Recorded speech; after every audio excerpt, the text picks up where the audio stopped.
ತನುವು ನಿನ್ನದು ಮನವು ನಿನ್ನದು, ತನುವು ನಿನ್ನದು ಮನವು ನಿನ್ನದು, ಎನ್ನ ಜೀವನ ಧನವು ನಿನ್ನದು. ನಾನು ನಿನ್ನವನೆಂಬ ಹೆಮ್ಮೆಯ ಋಣವು ಮಾತ್ರವೇ ನನ್ನದು. ತನು ನಿನ್ನದು ಮನವು ನಿನ್ನದು.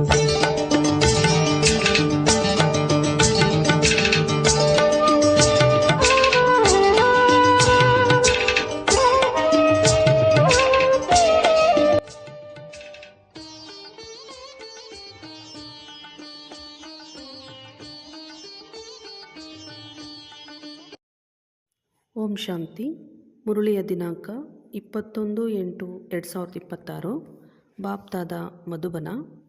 ಮಧುರ ಮಕ್ಕಳೇ, ತಂದೆಯು ಅತಿ ಮಧುರ ಸ್ಯಾಕ್ರಿನ್ ಆಗಿದ್ದಾರೆ.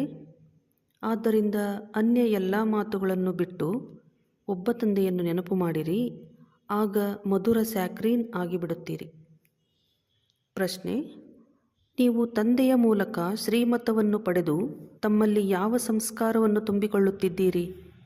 ಉತ್ತರ: ಭವಿಷ್ಯದಲ್ಲಿ ಮಂತ್ರಿಯಿಲ್ಲದೆ ಇಡೀ ವಿಶ್ವದ ಮೇಲೆ ರಾಜ್ಯ ಮಾಡುವ ಸಂಸ್ಕಾರವನ್ನು ತುಂಬಿಸಿಕೊಳ್ಳುತ್ತಿದ್ದೀರಿ. ಭವಿಷ್ಯ ರಾಜಧಾನಿಯನ್ನು ನಡೆಸುವ ಶ್ರೀಮತವನ್ನು ತೆಗೆದುಕೊಳ್ಳುವುದಕ್ಕಾಗಿಯೇ ನೀವಿಲ್ಲಿ ಬಂದಿದ್ದೀರಿ. ತಂದೆಯು ನಿಮಗೆ ಇಂತಹ ಶ್ರೀಮತವನ್ನು ಕೊಡುತ್ತಾರೆ. ಅದರಿಂದ ಅರ್ಧ ಕಲ್ಪದವರೆಗೆ ಯಾರಿಂದಲೂ ಸಲಹೆಯನ್ನು ತೆಗೆದುಕೊಳ್ಳುವ ಅವಶ್ಯಕತೆ ಇರುವುದಿಲ್ಲ. ಯಾರ ಬುದ್ಧಿಯು ಬಲಹೀನವಾಗಿರುವುದೋ ಅವರೇ ಸಲಹೆ ತೆಗೆದುಕೊಳ್ಳಬೇಕಾಗುತ್ತದೆ. ಗೀತೆ. ನೀವೇ ಮಾತಾ ಪಿತಾ ಆಗಿದ್ದೀರಿ. ಓಂ ಶಾಂತಿ. ಶಿವಭಗವಾನುವಾಚ್. ಮಧುರಾತಿ ಮಧುರ ಆತ್ಮಿಕ ಮಕ್ಕಳು ಗೀತೆಯನ್ನು ಕೇಳಿದಿರಿ. ಮಧುರಾತಿ ಮಧುರ ಆತ್ಮಿಕ ಮಕ್ಕಳೇ ಎಂದು ಯಾರು ಹೇಳಿದರು? ಅವಶ್ಯವಾಗಿ ಆತ್ಮಿಕ ತಂದೆಯೇ ಹೇಳುತ್ತಾರೆ. ಮಧುರಾತಿ ಮಧುರ ಮಕ್ಕಳು ಈಗ ಸಮ್ಮುಖದಲ್ಲಿ ಕುಳಿತಿದ್ದೀರಿ ಮತ್ತು ಬಹಳ ಪ್ರೀತಿಯಿಂದ ತಂದೆಯು ತಿಳಿಸುತ್ತಿದ್ದಾರೆ. ಈಗ ನಿಮಗೆ ಗೊತ್ತಿದೆ, ಆತ್ಮಿಕ ತಂದೆಯ ವಿನಃ ಇಡೀ ಪ್ರಪಂಚದಲ್ಲಿ ಮತ್ಯಾರೂ ಸಹ ಸರ್ವರಿಗೆ ಸುಖ ಶಾಂತಿಯನ್ನು ಕೊಡುವವರು ಹಾಗೂ ಸರ್ವರನ್ನು ದುಃಖದಿಂದ ಬಿಡಿಸುವವರು ಯಾರೂ ಇಲ್ಲ. ಆದ್ದರಿಂದ ದುಃಖದಲ್ಲಿ ತಂದೆಯನ್ನು ನೆನಪು ಮಾಡುತ್ತಾ ಇರುತ್ತಾರೆ. ನೀವು ಮಕ್ಕಳು ಸಮ್ಮುಖದಲ್ಲಿ ಕುಳಿತಿದ್ದೀರಿ. ನಿಮಗೆ ಗೊತ್ತಿದೆ, ತಂದೆಯು ನಮ್ಮನ್ನು ಸುಖಧಾಮಕ್ಕೆ ಯೋಗ್ಯರನ್ನಾಗಿ ಮಾಡುತ್ತಿದ್ದಾರೆ. ಸದಾ ಸುಖಧಾಮದ ಮಾಲೀಕರನ್ನಾಗಿ ಮಾಡುವಂತಹ ತಂದೆಯ ಸಮ್ಮುಖದಲ್ಲಿ ಬಂದಿದ್ದೀರಿ. ಈಗ ನಿಮಗೆ ತಿಳಿಯುತ್ತಿದೆ, ಸಮ್ಮುಖದಲ್ಲಿ ಕೇಳುವ ಮತ್ತು ದೂರವಿದ್ದು ಕೇಳುವುದರಲ್ಲಿ ಬಹಳ ವ್ಯತ್ಯಾಸವಿದೆ. ಮಧುಬನದಲ್ಲಿ ಸಮ್ಮುಖದಲ್ಲಿ ಬರುತ್ತೀರಿ. ಮಧುಬನವು ಪ್ರಸಿದ್ಧವಾಗಿದೆ. ಮಧುಬನ ಬೃಂದಾವನದಲ್ಲಿ ಅವರು ಕೃಷ್ಣನ ಚಿತ್ರವನ್ನು ತೋರಿಸಿದ್ದಾರೆ. ಆದರೆ ಕೃಷ್ಣನಂತೂ ಇಲ್ಲ. ಇಲ್ಲಿ ನಿರಾಕಾರ ತಂದೆಯು ಮಕ್ಕಳೊಂದಿಗೆ ಮಿಲನ ಮಾಡುತ್ತಾರೆ. ನೀವು ಸ್ವಯಂವನ್ನು ಪದೇ ಪದೇ ಆತ್ಮನಿಶ್ಚಯ ಮಾಡಿಕೊಳ್ಳಬೇಕಾಗಿದೆ. ನಾನಾತ್ಮ ತಂದೆಯಿಂದ ಆಸ್ತಿಯನ್ನು ತೆಗೆದುಕೊಳ್ಳುತ್ತಿದ್ದೇನೆ. ಇಡೀ ಕಲ್ಪದಲ್ಲಿ ಇದೊಂದೇ ಸಮಯದಲ್ಲಿ ತಂದೆಯು ಬರುತ್ತಾರೆ. ಇದು ಕಲ್ಪದ ಬಹಳ ಕಲ್ಯಾಣಕಾರಿ ಸಂಗಮಯುಗವಾಗಿದೆ. ಇದಕ್ಕೆ ಪುರುಷೋತ್ತಮ ಎಂದು ಹೆಸರನ್ನಿಡಲಾಗಿದೆ. ಇದೇ ಸಂಗಮಯುಗವಾಗಿದೆ. ಇದರಲ್ಲಿ ಎಲ್ಲ ಮನುಷ್ಯ ಮಾತ್ರರೂ ಉತ್ತಮರಾಗುತ್ತಾರೆ. ಈಗಂತೂ ಎಲ್ಲ ಮನುಷ್ಯ ಮಾತ್ರರೂ ತಮೋಪ್ರಧಾನರಾಗಿದ್ದಾರೆ ಮತ್ತು ಸತೋಪ್ರಧಾನರಾಗುತ್ತಾರೆ. ಸತೋಪ್ರಧಾನರಾಗಿದ್ದಾಗ ಮನುಷ್ಯರು ಉತ್ತಮರಾಗಿರುತ್ತಾರೆ.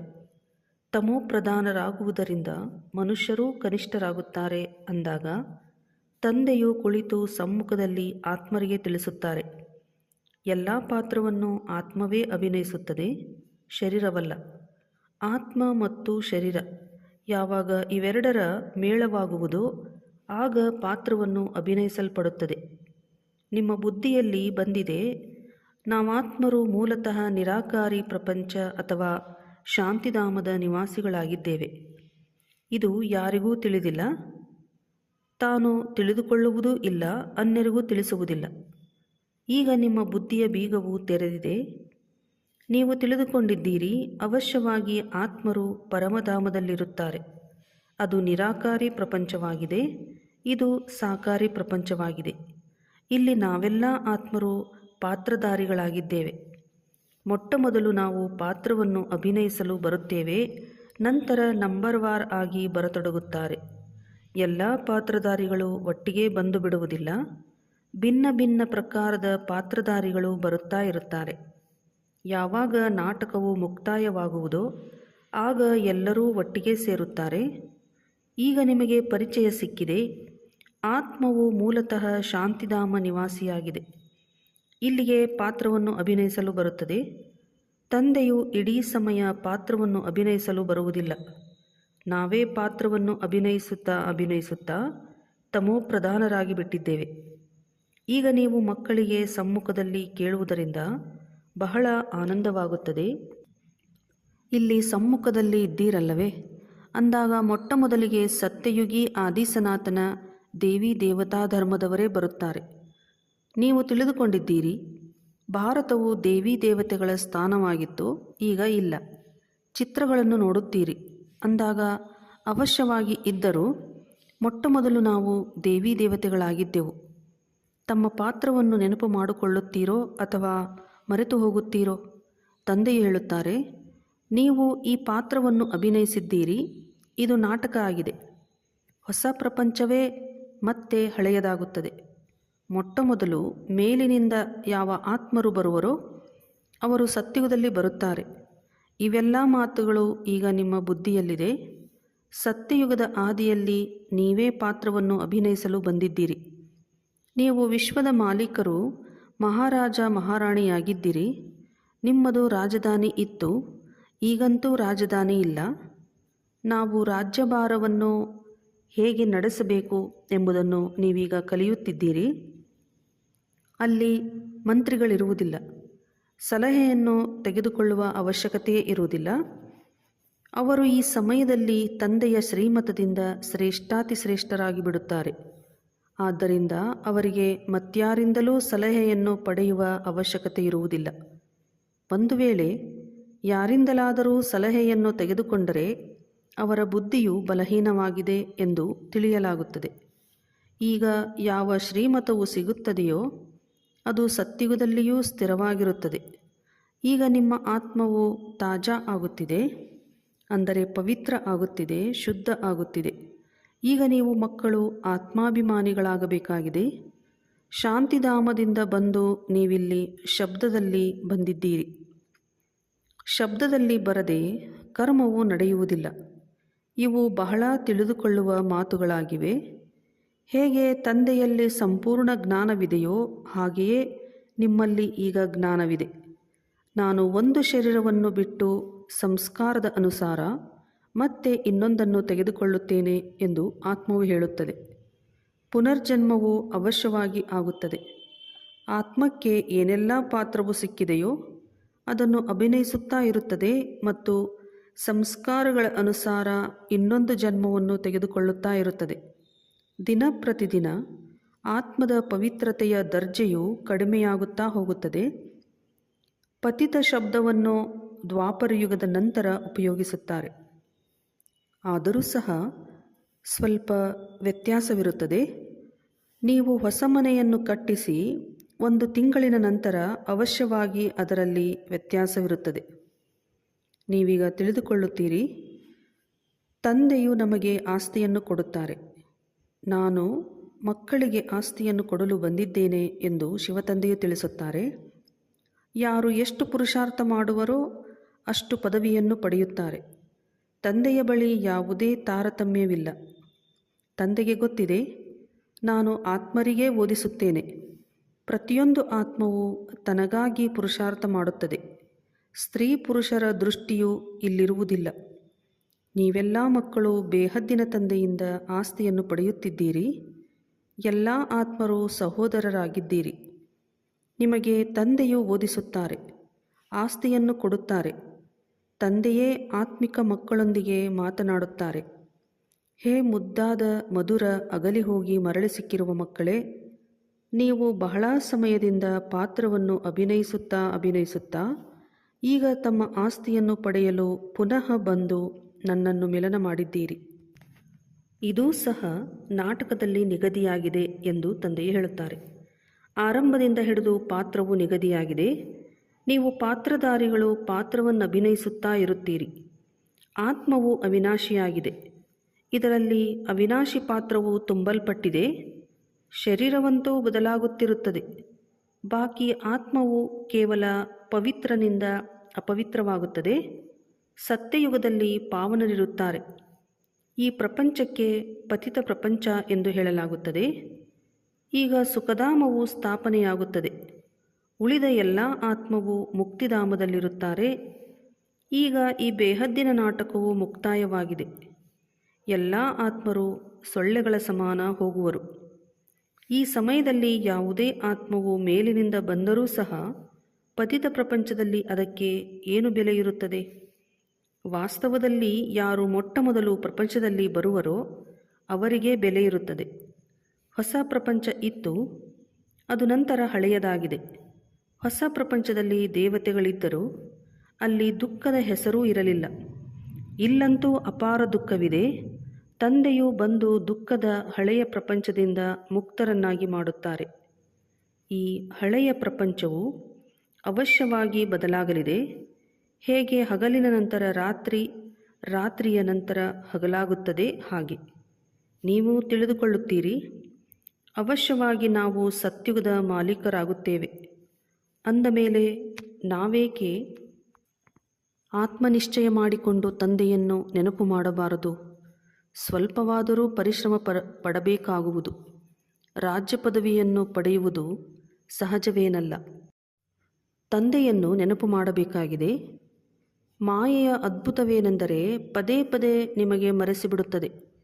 ಇದಕ್ಕಾಗಿ ಉಪಾಯ ರಚಿಸಬೇಕು. ನನ್ನವರಾದರೆ ನೆನಪು ಸ್ಥಿರವಾಗಿ ನಿಲ್ಲುತ್ತದೆ ಎಂದಲ್ಲ. ಅಂದ ಮೇಲೆ ಪುರುಷಾರ್ಥವನ್ನೇನು ಮಾಡುತ್ತೀರಿ? ಇಲ್ಲಿ ಎಲ್ಲಿಯವರೆಗೆ ಜೀವಿಸಬೇಕಾಗಿದೆಯೋ ಅಲ್ಲಿಯವರೆಗೆ ಪುರುಷಾರ್ಥ ಮಾಡಬೇಕಾಗಿದೆ. ಜ್ಞಾನಾಮೃತವನ್ನು ಕುಡಿಯುತ್ತಾ ಇರಬೇಕಾಗಿದೆ. ಇದನ್ನೂ ಸಹ ತಿಳಿದುಕೊಂಡಿದ್ದೀರಿ. ನಮ್ಮದು ಇದು ಅಂತಿಮ ಜನ್ಮವಾಗಿದೆ. ಈ ಶರೀರದ ಅಭಿಮಾನವನ್ನು ಬಿಟ್ಟು ಆತ್ಮ ಅಭಿಮಾನಿಗಳಾಗಬೇಕಾಗಿದೆ. ಗೃಹಸ್ಥ ವ್ಯವಹಾರದಲ್ಲಿಯೂ ಇರಬೇಕು. ಪುರುಷಾರ್ಥವನ್ನು ಅವಶ್ಯವಾಗಿ ಮಾಡಬೇಕು. ಕೇವಲ ತಮ್ಮನ್ನು ಆತ್ಮನಿಶ್ಚಯ ಮಾಡಿಕೊಂಡು ಶಿವತಂದೆಯನ್ನು ನೆನಪು ಮಾಡಿರಿ. ತ್ವಮೇವ ಮಾತಾಶ್ಚ ಪಿತಾ ತ್ವಮೇವ, ತ್ವಮೇವ ಬಂಧುಶ್ಚ ಸಖಾ ತ್ವಮೇವ. ಈ ರೀತಿ ಇದೆಲ್ಲವೂ ಭಕ್ತಿ ಮಾರ್ಗದ ಮಹಿಮೆಯಾಗಿದೆ. ನೀವು ಕೇವಲ ಒಬ್ಬ ತಂದೆಯನ್ನು ನೆನಪು ಮಾಡಬೇಕಾಗಿದೆ. ನಾನೊಬ್ಬನೇ ಸ್ಯಾಕ್ರಿನ್ ಆಗಿದ್ದೇನೆ. ನೀವು ಸಹ ಅನ್ಯ ಮಾತುಗಳನ್ನು ಬಿಟ್ಟು ಬಹಳ ಮಧುರ ಸ್ಯಾಕ್ರಿನ್ ಆಗಿಬಿಡಿ. ಈಗ ನಿಮ್ಮ ಆತ್ಮವು ತಮೋಪ್ರಧಾನವಾಗಿದೆ. ಅದನ್ನು ಸತೋಪ್ರಧಾನ ಮಾಡಿಕೊಳ್ಳಲು ನೆನಪಿನ ಯಾತ್ರೆಯಲ್ಲಿರಿ. ಎಲ್ಲರಿಗೆ ಇದೇ ಮಾತನ್ನು ತಿಳಿಸಿರಿ. ತಂದೆಯಿಂದ ಸುಖದ ಆಸ್ತಿಯನ್ನು ತೆಗೆದುಕೊಳ್ಳಿ. ಸುಖವು ಸತ್ಯುಗದಲ್ಲಿಯೇ ಇರುತ್ತದೆ. ಸುಖಧಾಮವನ್ನು ಸ್ಥಾಪನೆ ಮಾಡುವವರು ಶಿವತಂದೆಯಾಗಿದ್ದಾರೆ. ತಂದೆಯನ್ನು ನೆನಪು ಮಾಡುವುದು ಅತಿ ಸಹಜವಾಗಿದೆ. ಆದರೆ ಮಾಯೆಯ ವಿರೋಧವು ಬಹಳಷ್ಟಿದೆ. ಆದ್ದರಿಂದ ಪ್ರಯತ್ನಪಟ್ಟು ನನ್ನನ್ನು ನೆನಪು ಮಾಡಿರಿ, ಆಗ ತುಕ್ಕು ಬಿಟ್ಟು ಹೋಗುವುದು. ಸೆಕೆಂಡಿನಲ್ಲಿ ಜೀವನ್ಮುಕ್ತಿ ಎಂದು ಗಾಯನವಿದೆ. ಈ ನಾಟಕದಲ್ಲಿ ಪ್ರತಿಯೊಬ್ಬರೂ ತಮ್ಮ ಪಾತ್ರವನ್ನು ಪುನರಾವರ್ತಿಸಬೇಕಾಗಿದೆ. ಈ ನಾಟಕದಲ್ಲಿ ಎಲ್ಲರಿಗಿಂತ ಹೆಚ್ಚು ಪಾತ್ರವು ನಿಮ್ಮದಾಗಿದೆ. ಎಲ್ಲರಿಗಿಂತ ಹೆಚ್ಚು ಸುಖವು ನಿಮಗೇ ಸಿಗುವುದು. ತಂದೆಯು ಹೇಳುತ್ತಾರೆ, ನಿಮ್ಮ ದೇವಿ ದೇವತಾ ಧರ್ಮವು ಬಹಳ ಸುಖ ಕೊಡುವಂಥದ್ದಾಗಿದೆ. ಉಳಿದೆಲ್ಲ ಆತ್ಮರು ತಮ್ಮ ಲೆಕ್ಕಾಚಾರಗಳನ್ನು ಮುಗಿಸಿ ಶಾಂತಿಧಾಮಕ್ಕೆ ಹೊರಟು ಹೋಗುವರು. ಹೆಚ್ಚು ವಿಸ್ತಾರದಲ್ಲಿ ನಾವೇಕೆ ಹೋಗಬೇಕು? ತಂದೆಯು ಬರುವುದೇ ಎಲ್ಲರನ್ನೂ ಮರಳಿ ಕರೆದುಕೊಂಡು ಹೋಗುವುದಕ್ಕಾಗಿ. ಸೊಳ್ಳೆಗಳ ಸಮಾನ ಎಲ್ಲರನ್ನೂ ಕರೆದುಕೊಂಡು ಹೋಗುತ್ತಾರೆ. ಶರೀರಗಳು ಸಮಾಪ್ತಿಯಾಗಿಬಿಡುತ್ತವೆ. ಬಾಕಿ ಆತ್ಮವು ಏನು ಅವಿನಾಶಿಯಾಗಿದೆಯೋ ಅದು ಲೆಕ್ಕಾಚಾರಗಳನ್ನು ಮುಗಿಸಿಕೊಂಡು ಹೊರಟು ಹೋಗುವುದು. ಆತ್ಮವನ್ನು ಬೆಂಕಿಯಲ್ಲಿ ಹಾಕುವುದರಿಂದ ಪವಿತ್ರವಾಗುವುದು ಎಂದಲ್ಲ. ಆತ್ಮವು ನೆನಪು ಎಂಬ ಯೋಗದಿಂದಲೇ ಪವಿತ್ರವಾಗಬೇಕಾಗಿದೆ. ಇದು ಯೋಗದ ಅಗ್ನಿಯಾಗಿದೆ. ಇದನ್ನು ಅವರು ಸೀತೆಯು ಅಗ್ನಿಯಿಂದ ಪಾರಾದಳು ಎಂದು ನಾಟಕದಲ್ಲಿ ಬರೆದಿದ್ದಾರೆ. ಅಗ್ನಿಯಿಂದ ಒಬ್ಬರೇ ಪಾರಾಗುವರೇ? ತಂದೆಯು ತಿಳಿಸುತ್ತಾರೆ, ನೀವೆಲ್ಲ ಸೀತೆಯರು ಈ ಸಮಯದಲ್ಲಿ ಪತಿತರಾಗಿದ್ದೀರಿ. ರಾವಣ ರಾಜ್ಯದಲ್ಲಿದ್ದೀರಿ. ಈಗ ಒಬ್ಬ ತಂದೆಯ ನೆನಪಿನಿಂದ ನೀವು ಪಾವನರಾಗಬೇಕಾಗಿದೆ. ರಾಮನು ಒಬ್ಬರೇ ಆಗಿದ್ದಾರೆ. ಅಗ್ನಿ ಶಬ್ದವನ್ನು ಕೇಳಿ ಅಗ್ನಿಯಿಂದ ಪಾರಾದಳು ಎಂದು ಹೇಳುತ್ತಾರೆ. ಯೋಗಾಗ್ನಿಯಲ್ಲಿ, ಆ ಅಗ್ನಿಯಲ್ಲಿ. ಆತ್ಮವು ಪರಮಾತ್ಮನೊಂದಿಗೆ ಯೋಗವನ್ನು ಇಡುವುದರಿಂದಲೇ ಪತಿತರಿಂದ ಪಾವನವಾಗುವುದು. ಹಗಲು ರಾತ್ರಿಯ ವ್ಯತ್ಯಾಸವಿದೆ. ಆತ್ಮರೆಲ್ಲರೂ ಸೀತೆಯರಾಗಿದ್ದೀರಿ. ರಾವಣನ ಜೈಲಿನಲ್ಲಿ ಶೋಕವಾಟಿಕೆಯಲ್ಲಿ ಇದ್ದೀರಿ. ಇಲ್ಲಿನ ಸುಖವು ಕಾಗವಿಷ್ಟ ಸಮಾನವಾಗಿದೆ. ಸ್ವರ್ಗದ ಸುಖವು ಅಪಾರವಾಗಿದೆ. ಆದ್ದರಿಂದ ಮಕ್ಕಳು ಜ್ಞಾನರತ್ನಗಳಿಂದ ಜೋಳಿಗೆಯನ್ನು ತುಂಬಿಸಿಕೊಳ್ಳಬೇಕಾಗಿದೆ. ಯಾವುದೇ ಪ್ರಕಾರದ ಸಂಶಯ ಬರಬಾರದು. ದೇಹಾಭಿಮಾನವು ಬಂದರೆ ಮತ್ತೆ ಅನೇಕ ಪ್ರಕಾರದ ಪ್ರಶ್ನೆಗಳು ಉತ್ಪನ್ನವಾಗುತ್ತವೆ. ಆಗ ತಂದೆಯು ಯಾವ ಕರ್ತವ್ಯವನ್ನು ಕೊಡುತ್ತಾರೆಯೋ ಅದನ್ನು ಮಾಡುವುದಿಲ್ಲ. ಮೂಲ ಮಾತಾಗಿದೆ, ನಾವು ಪತಿತರಿಂದ ಪಾವನರಾಗಬೇಕಾಗಿದೆ ಎಂಬುವುದು. ಅನ್ಯ ಯಾವುದೇ ಸಂಕಲ್ಪವನ್ನು ನಡೆಸುವ ಅವಶ್ಯಕತೆ ಇಲ್ಲ. ಇದು ಪತಿತ ಪ್ರಪಂಚ, ಅದು ಪಾವನ ಪ್ರಪಂಚವಾಗಿದೆ. ಪಾವನರಾಗುವುದು ಮುಖ್ಯ ಮಾತಾಗಿದೆ. ಯಾರು ಪಾವನರನ್ನಾಗಿ ಮಾಡುತ್ತಾರೆ ಇದೇನೂ ತಿಳಿದಿಲ್ಲ. ನೀವು ಪತಿತರಾಗಿದ್ದೀರಿ ಎಂದು ಹೇಳಿದರೆ ಕ್ರೋಧಿತರಾಗಿ ಬಿಡುತ್ತಾರೆ. ಸಿಟ್ಟು ಬಂದು ಬಿಡುತ್ತದೆ. ಯಾರೂ ಸಹ ತಮ್ಮನ್ನು ವಿಕಾರಿ ಎಂದು ತಿಳಿದುಕೊಳ್ಳುವುದಿಲ್ಲ. ಎಲ್ಲರೂ ಗೃಹಸ್ಥಿಯಾಗಿದ್ದರು. ರಾಮ, ಸೀತೆ, ಲಕ್ಷ್ಮೀನಾರಾಯಣರಿಗೂ ಸಹ ಮಕ್ಕಳಿದ್ದರು. ಅಲ್ಲಿಯೂ ಸಹ ಮಕ್ಕಳು ಜನಿಸುತ್ತಾರೆ ಎಂದು ಹೇಳುತ್ತಾರೆ.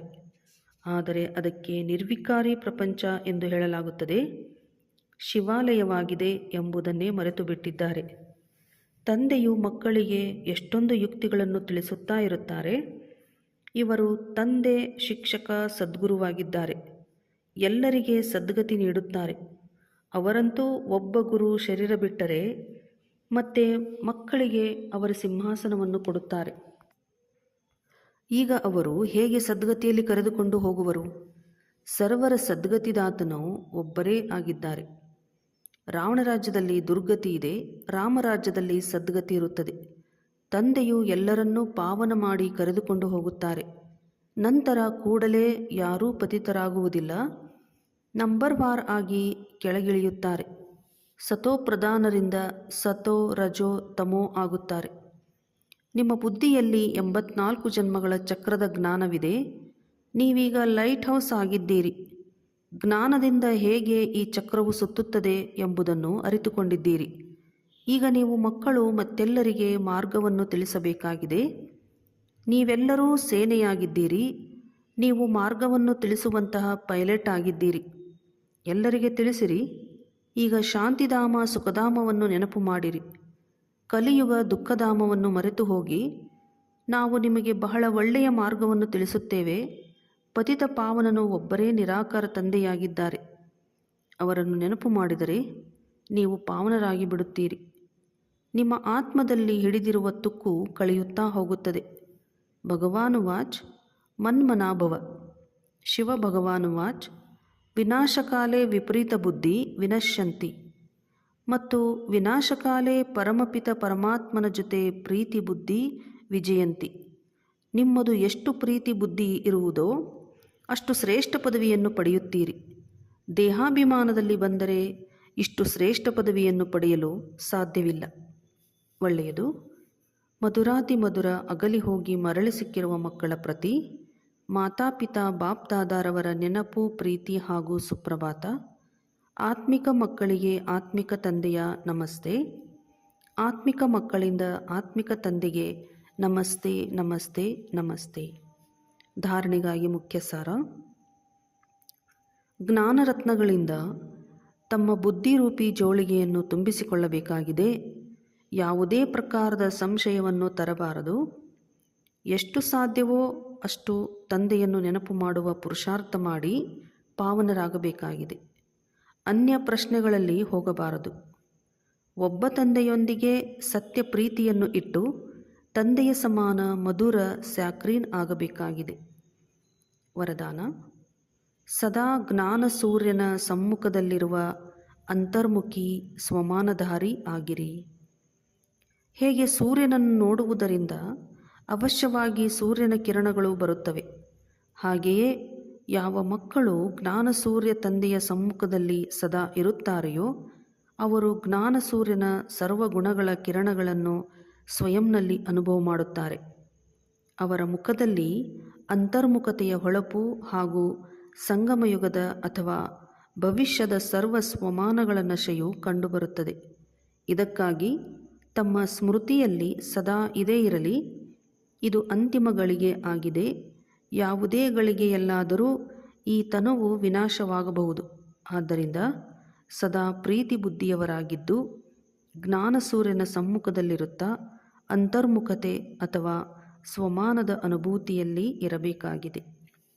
ಸ್ಲೋಗನ್: ಸದಾ ಹಾರುವ ಕಲೆಯಲ್ಲಿ ಹಾರುವುದೇ ಜಂಜಾಟಗಳ ಬೆಟ್ಟವನ್ನು ಪಾರು ಮಾಡುವುದಾಗಿದೆ. ಅವ್ಯಕ್ತ ಸೂಚನೆಗಳು: ಅಪವಿತ್ರತೆಯ ಬೀಜವನ್ನು ಸಮಾಪ್ತಿ ಮಾಡಿ ಸಂಪೂರ್ಣ ಸ್ವಚ್ಛ ಪವಿತ್ರ ಆಗಿರಿ. ಪವಿತ್ರತೆಯು ಮಹಾನತೆ ಆಗಿದೆ. ಇದೇ ಯೋಗಿ ಜೀವನದ ಆಧಾರವಾಗಿದೆ. ಸ್ವಲ್ಪ ಅಂಶ ಮಾತ್ರ ಸಂಕಲ್ಪದಲ್ಲಿಯೂ ಯಾವುದೇ ಪ್ರಕಾರದ ಅಪವಿತ್ರತೆ ಇದೆಯೆಂದರೆ, ಎಲ್ಲಿ ಅಪವಿತ್ರತೆಯ ಅಂಶ ಇದೆ ಅಲ್ಲಿ ಪವಿತ್ರ ತಂದೆಯ ನೆನಪು ಏನಾಗಿದ್ದಾರೆ, ಹೇಗೆ ಇದ್ದಾರೆ ಅದೇ ರೀತಿ ಇರಲು ಸಾಧ್ಯವಿಲ್ಲ. ಹಾಗಾಗಿ ಮನಸ್ಸಲ್ಲಿ ಸಹ ಅಪವಿತ್ರತೆಯ ಅಂಶವನ್ನು ಸಮಾಪ್ತಿ ಮಾಡಿ ಸಂಪೂರ್ಣ ಸ್ವಚ್ಛವಾಗಿರಿ. ಸದಾ ಇದೇ ಸ್ಮೃತಿಯಲ್ಲಿ ಇರಲಿ, ನಾನು ಪೂಜ್ಯ ಆತ್ಮ ಈ ಶರೀರರೂಪಿ ಮಂದಿರದಲ್ಲಿ ವಿರಾಜಮಾನನಾಗಿದ್ದೇನೆ ಎಂದು. ಒಳ್ಳೆಯದು. ಓಂ ಶಾಂತಿ.